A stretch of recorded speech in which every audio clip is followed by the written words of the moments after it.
here I have a 6-pack of large kites.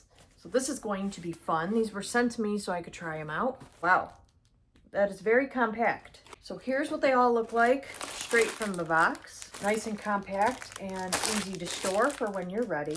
I can tell they're all very colorful and they come with the strings and handles. So let's get outside and try them. Okay, of course my dad and I have picked the least windiest day to try a kite, but here's one of them. It's in this nice little case or briefcase. Comes with a nice handle for your string. And it looks like quite a bit of string. Now we'll set that down for a minute and then open up the kite. Oh, it's got a nice long tail on it. Wow. Do we have a koi fish or something here? It's got a rubber band holding the tail. You might want to just cut that one.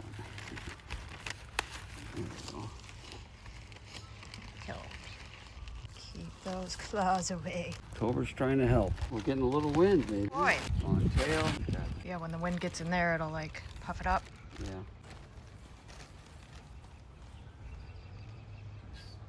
Nice and colorful.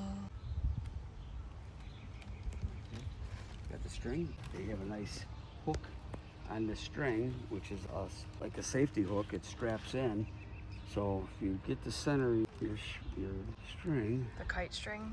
and then you push this down to lock your string in.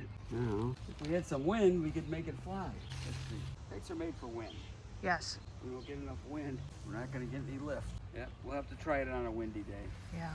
But we can tell right now that it's nice high quality. Doesn't feel like it would rip or tear easily. We've got a lot of detail and fun things to look at once it's flying.